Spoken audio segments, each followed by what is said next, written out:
Spooktober's here, and with every dusk, Eerie Instants unveils a new tale. 31 days, 31 stories. Hit subscribe and journey into the unknown with us. Cold, hard ground. That's the first thing I felt as my senses stirred. My eyelids fluttered open, greeted by the weak glow of a distant light. The smell of damp and mold filled the air, a scent that seemed both alien and eerily familiar. Where am I? My voice bounced back at me, echoing through the narrow corridor that stretched before and behind. The walls seemed to pulse and shift subtly, as though alive. I stood up, my legs shaky, my mind a whirl of confusion. And then the whispers started. At first, I thought I was imagining it, just a byproduct of my confused state. But as I strained my ears, the disjointed murmurs became clearer. They weren't just any whispers. They were fragmented stories, urban legends from my childhood that tugged at the edges of my memory. Pushing my unease aside, I began to walk, trying to trace the source. But every step seemed to take me deeper into the endless maze, with every corridor identical to the last. Panic gnawed at me. Was this some sort of dream? Or a nightmare? How did I even get here? The atmosphere grew heavier with every step, weighing down on me. The whispers grew louder, almost deafening. Desperate to escape the noise, I quickened my pace. And then, a sight stopped me in my tracks. A room appeared on my right, an eerily perfect replica of my old living room from childhood. It was a room filled with memories of laughter, warmth, and love. But this was different. It felt wrong. The colors were faded, the light from the chandelier was dim, and an ancient television set stood in the corner, flickering with static. On its screen, broken and disjointed images played a mangled car, sirens blaring, and a silhouette that looked familiar. I could feel an odd connection, a pull towards the scene playing out on the screen, but the exact details eluded me. Why did this feel so personal? I backed away, a chill running down my spine. There was something deeply unsettling about this room, about this entire place. I needed answers, and more importantly, I needed to find a way out. Continuing on, I tried to shake off the lingering dread, focusing instead on the whispers. They became a twisted guide, urging me forward, teasing clues about this nightmarish place. As the corridor winded on, another voice, deeper and more haunting than the whispers, began to rise in the distance. "Why do you run from what you can't forget?" it intoned. Fear gripped my heart, but an inexplicable curiosity drove me forward.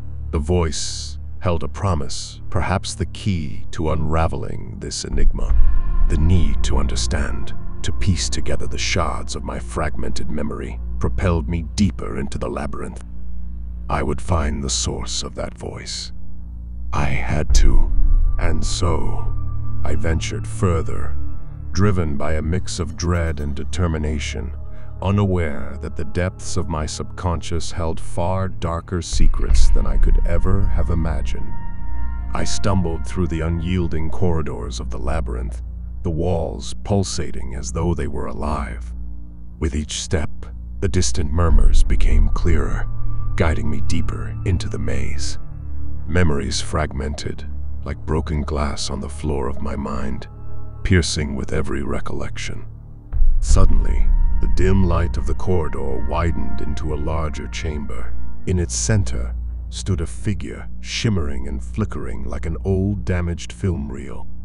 I halted, my breath catching in my throat. This entity wasn't entirely there.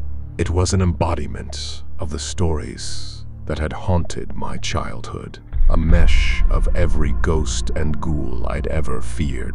Why do you tread this path? The voice was both everywhere and nowhere, echoing off the chamber walls. It was the whispering shadow. Taking a cautious step forward, I responded, I want to leave this place. I need to find the way out. The figure tilted its head, its form undulating with every move. To find a way out, you must first navigate the tales you've buried. Answer my riddles, and maybe you'll see the light. I nodded, bracing myself.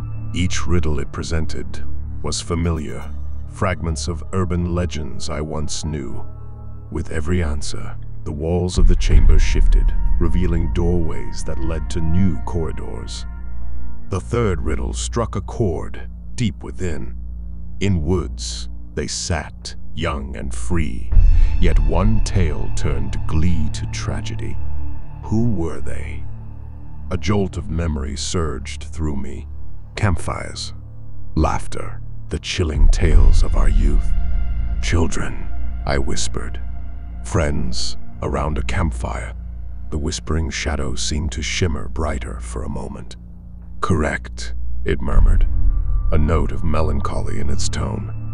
As it spoke, the chamber transformed. The walls turned to trees, the ground to soft earth, and in the distance, I could hear the crackling of a campfire. Drawn to the sound, I ventured deeper into this new setting. It felt so real, the cold night air, the distant chirping of crickets, and as I approached the clearing, the ghostly silhouettes of children came into view. Their laughter, though faint, was hauntingly familiar. I hesitated at the edge of the clearing, watching the phantoms of the past revel in their tales. Among them, I saw a younger version of myself, eyes wide with both fear and fascination. Beside me sat a friend, but the mists of time had clouded his name from my memory. Lost in the scene, I barely noticed the whispering shadow materializing beside me. Some stories, it whispered, its voice a mere breath on the wind, are best left in the shadows. But sometimes, the light reveals what we've tried to forget. As the ghostly children began a new tale, I felt an unsettling familiarity. The legend they spoke of was not just another campfire story. It was a memory, a reality. And as the narrative unfolded, I braced myself, dreading the conclusion I knew was to come. I stepped into the clearing, the crackling of the campfire drawing me closer. Shadows danced as the soft glow illuminated the faces of the children around the flames. Their laughter, a haunting echo, sent shivers down my spine. But among them, two figures stood out. A younger me, eyes filled with wonder, and another boy whose face seemed familiar yet distant. I dare you to find the ghost, a child's voice challenged, pulling me back to the narrative unfolding before my eyes. I watched, almost as an outsider, as the younger me and the other boy ventured deeper into the woods, driven by a mix of bravado and youthful curiosity. They reached a dangerous cliff, the moonlight reflecting off the river below, trying to play a prank.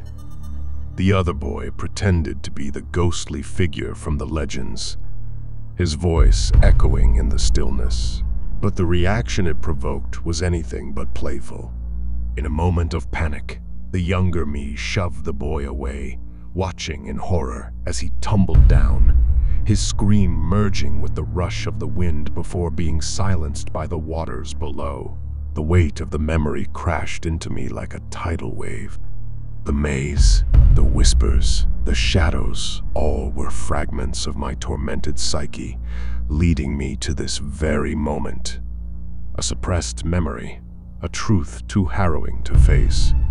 The ghostly apparitions around the campfire vanished, and I was left alone in the clearing. The whispering shadow materialized before me, its form clearer now. "You're free," it murmured, its voice echoing the sentiment from before. But some chains are self-imposed. The labyrinth around me began to dissolve. the walls fading as reality began to seep in. I was no longer in the confines of my mind, but in a sterile hospital room. Machines beeped rhythmically, and hushed voices whispered just beyond my comprehension. Family members, their faces etched with concern, surrounded me. They spoke words of comfort, relief evident in their eyes, but it did nothing to ease the weight in my heart. The labyrinth might have been a figment of my imagination, but the guilt, the haunting face of the boy from the past, was all too real. I'd escaped one prison, only to be confined in another cage of my own making. And as the real world continued around me, I realized that sometimes the most haunting ghosts are the ones we create ourselves.